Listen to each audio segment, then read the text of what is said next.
Komið sæl og blessuð, Arne Bjarki heiti ég, hérna fyrir Eðfaxa TV. Við erum stödd hérna á skrifstofu RML, hérna upp á Höfða og með mér er Þorvaldur Kristjánsson, hrossaræktarráðunautur.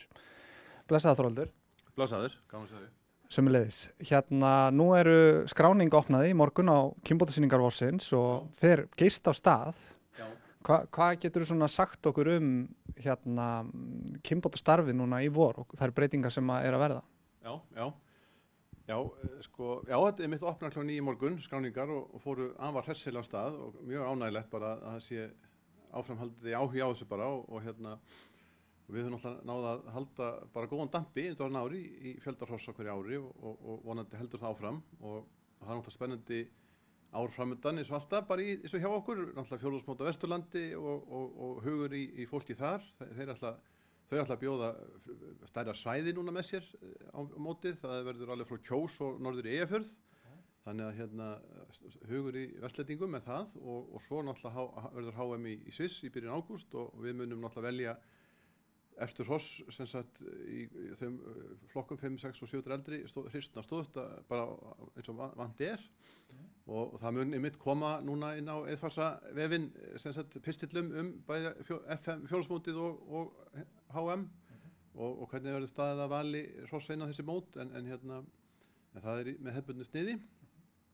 þannig að svo kannski hvað varðar vorið og sýningar árið þá er svo sem ekki miklar breytingar framundan á eins og framkvæmd dómsins sem slíks en engar síður og þá var ákveðið vetur að taka út sem sagt slagan taum á tölti sem kröfu til hæstu einkunna 9 og herra. Það var ákveðið núna í byrjun febrúar að bara einfalda aðeins framkvæmd reiðdómsins, sérstaklega fyrir svona yngri hrossin, yngri alhliðarhrossin en áfram náttúrulega getur það talið til hækkunar einhvern ef það sýnt fram á það, hesturinn heldur góð jafnvægi og er sjálfbærandi á slökum tauma, þá getur það til hækkunar einhvernum en það er ekki krafa lengur sem sagt. Og svo var vinnuregla samkvæmt við mat á skeiði af yfirliti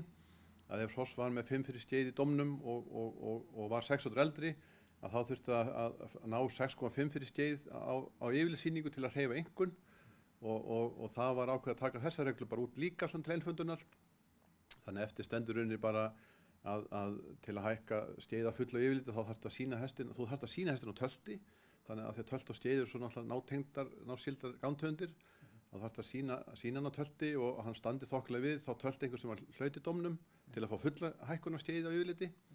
Það er eina sem þarf að hafa í huga með skeið á yfirliti eftir þessa breytingu og ég tók einmitt saman líka í morgun svona punta til að hafa í huga fyrir reiðdóminn eða framkvæmd dómsins og fyrir vorið kemur inn á vefinn hjá okkur líka en áfram náttúrulega ákveðnar kröfu til hæstu einhvern eins og á brokki þetta sýna hestinn á 2 hraðastigum brokki til að fá nýja herra og svo framvegis þannig að þetta þar breytingar sem verið hefur. Og svo náttúrulega bara líka mikilvægt að við stöndum saman bara dómarar og sýnendur og svona framkvæmdaraðilar sýninganna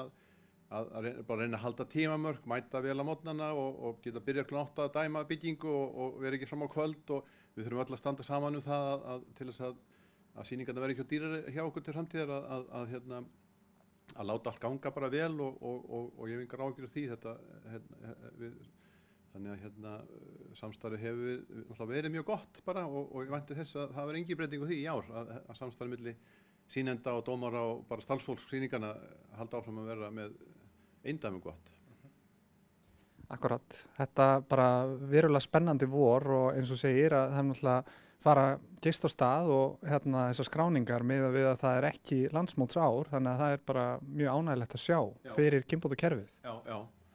Það er mjög ánægilegt að sjá og það er alltaf mikill hugur í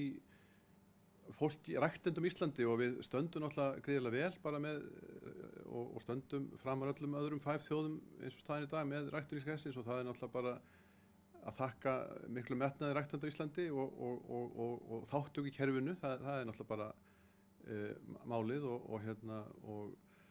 og bara bjart framundan það sem við getum náttúrulega kannski rætt það síðar en það er svona auðvitað eins og við vorum að ræða fundarferð í vetur fórum saman allt landi og Nanna Jónsdóttir fórum á Félag hrossabænda það sem við þurfum að huga hér á Íslandi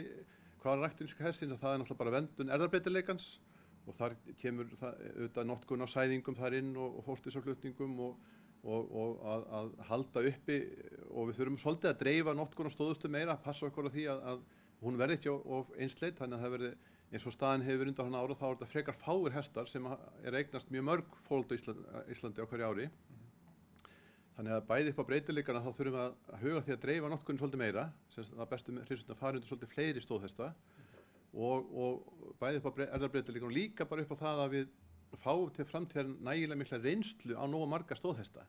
Þannig að það verði ekki bara mjög þröngur hópur hestar sem í mikill notkun, nær fyrstuvölun, hagkvæmni og heiðisvölun og svo næst ekki nægilega reynslu aðra sem gætu og gætu orðið frábæri afkvæmhestar en þeir fá bara ekki séns sko. Þannig að þetta er bæði upp á bara ræktunísk hest, bara gæðilega séð að dreifa notkuninni meira og líka upp á breytileikan. Þannig að þetta er svona eitt af því sem við þurfum að hafa í huga svona bara fyrir vorið, já. Og náttúrulega líka það bara að huga að stillleika þeirra gripast þegar við erum að para saman og nota valdparnaforriti völdtving til þess að við para ekki saman á skildagripi. Og ef við náum þessu að venda erfðabreytileikann þá getum við haldið áfram að bæta hestinn bara til framtíðar og það er það sem við viljum. Það er listin í þessu að skapa erfðaframfarir en lágmarka aukningu skildleika. Frábært, bara góð ráð varðandi bæði framkvæmd kynbótadómsins og bara einmitt ræktun fyrir fólk sem er að byrja að halda hryssunum sínum bara hvað úr hverju. Já.